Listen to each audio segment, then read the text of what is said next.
Welcome to this full beginner's guide on buy-to-let property. I've been investing myself for almost 30 years and teaching people like you how to become successful investors for the last 2 decades. And in this video, I'm going to answer as many of the frequently asked questions as I can about buy-to-let videos. So listen carefully, we're going to go quick, take lots of notes. So first of all, when you invest in a buy-to-let property, you have to put down a deposit, typically a 25% deposit, and then you get a 75% buy-to-let mortgage from the bank.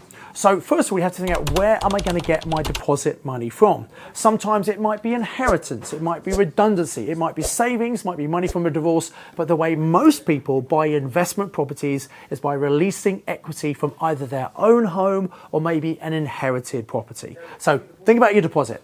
Now let's talk about these buy-to-let mortgages. So unlike your own home mortgage, which is based very much on your income, a buy-to-let mortgage is based on the rental income from the property. Some lenders want to see you have some sort of income, but your income is not as important as what the property actually generates for you. And there are lots of different lenders out there. Some want some experience, some are very happy to lend to people who are completely new to property investing, so don't worry about that. I recommend what you do is you go and get a mortgage broker who's got experience in buy-to-let property, and ideally they've got access to the whole market. Now you can find these people at the Property Investor Network meetings that are all over the UK and around the world, and I'll tell you more about that later in this video. Now, when you take out a buy-to-let mortgage, one thing that people worry about is obviously having to pay interest on that money that they're borrowing from the bank. What will happen is when you take out a mortgage, you can either fix the interest rate for maybe 2 years, 5 years, or you can have what's called a variable rate, which goes up and down, generally in line with the Bank of England base rate.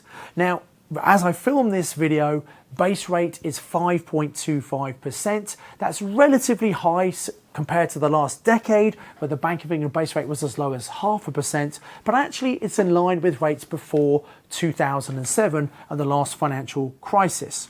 So what that means is I like to use a figure of 6% when working out how much am I going to have to pay on my mortgage. That's pretty accurate. It's worked very well for the last 20 plus years I've been teaching other investors.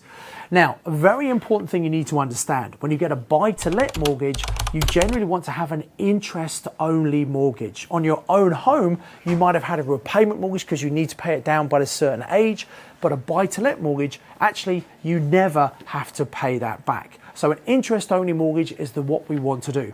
Now, in 20 years' time, when the bank does want their money back, the value of that property would have probably doubled and doubled again. So you can either sell that asset to pay it back, or you can just go and refinance with another mortgage company.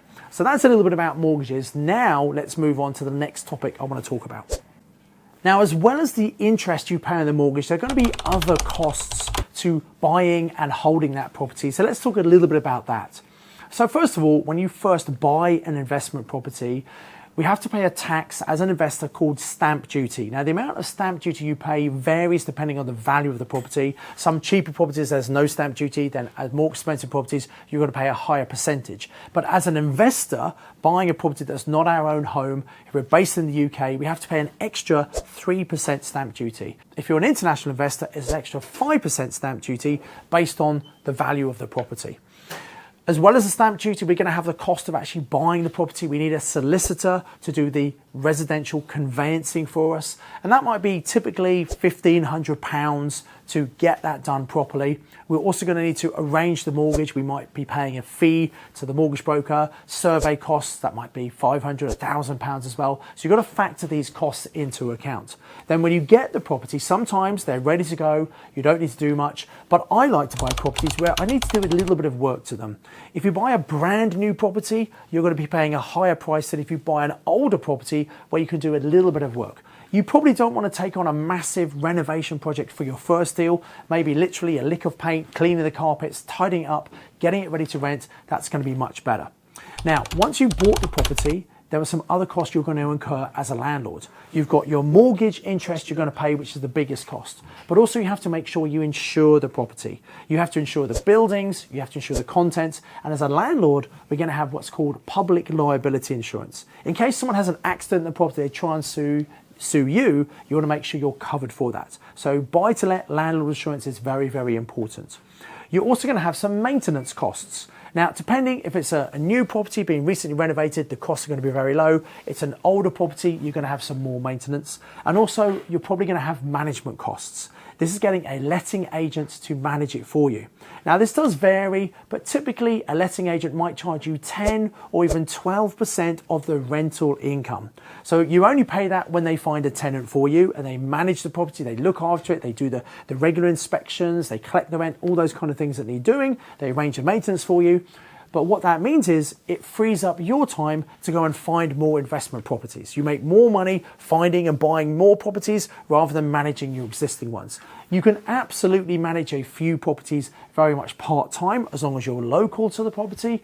But ultimately, if you're investing in property because you want not just financial, but also time freedom, you don't want to be tied to the property managing it. So I want to make sure when I buy a property, I can cover all of the expenses. And what we do, we work out what all those expenses are, and the whole idea is the rent we charge for that property should be more than all of the expenses. Then we make a profit. And I like to see properties as cash machines. The idea, at the end of each month, we make profit on every single property we own. If you don't make cash flow, if you don't make profit, personally, I don't think that's a good investment. So every property you buy should not only pay for itself, but also put money into your pocket, and then you also benefit from the long-term capital growth. So different types of properties generate different types of profit. Most people start investing with what's called a single let property. It might be a house or an apartment that's rented to a young couple, a family, or an individual. And generally, they don't generate a lot of profit. Maybe 100, maybe 200 pounds if you're lucky. But if you just did single let properties, you need quite a few of them to replace your income. However, there are other more advanced strategies such as houses of multiple occupation, HMOs, serviced accommodation where you rent out the property very short term. And these more advanced strategies should be making at least £1,000 profit per month for you.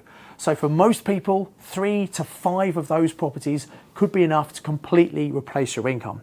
Now, I talk more about those strategies in my book, Property Magic. I also have lots of free videos on this YouTube channel. And also we have specialist training if you really want to accelerate your learning and get results much quicker. You can obviously speak to my team all about that. So the next thing you need to understand is where are you going to invest?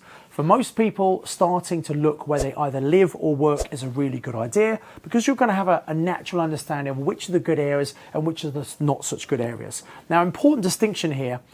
Be careful not to judge an area thinking, well, I don't know if I would live there. It doesn't matter if you would live there or not. It's all about if your target tenant would want to live in that particular area in that type of property.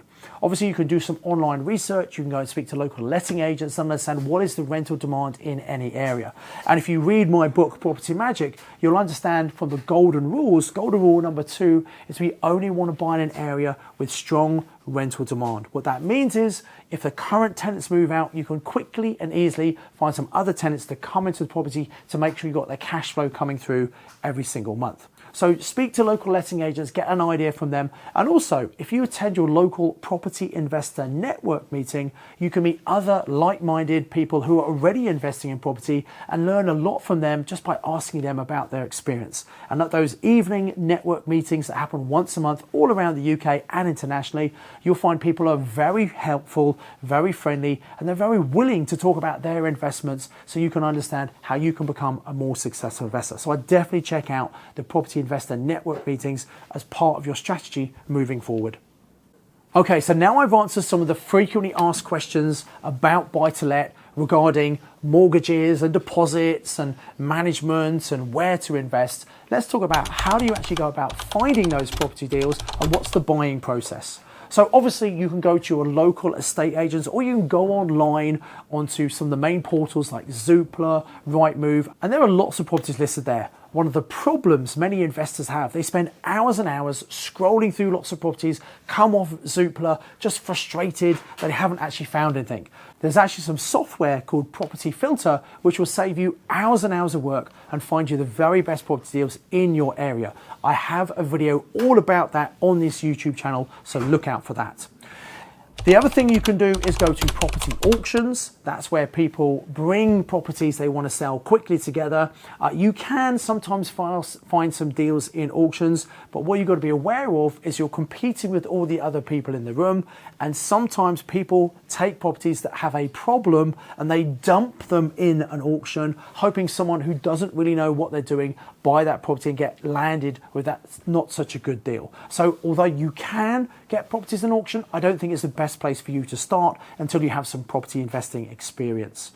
The other thing you can do that most investors are not aware of is you can actually go and find properties that are off market.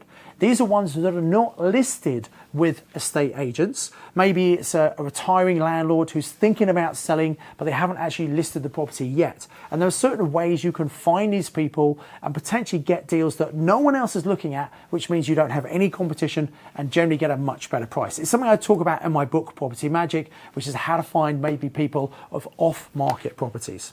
So once you've found a property you want to buy, you obviously make an offer. Once that offer is accepted, you will then instruct your solicitor and also your mortgage broker.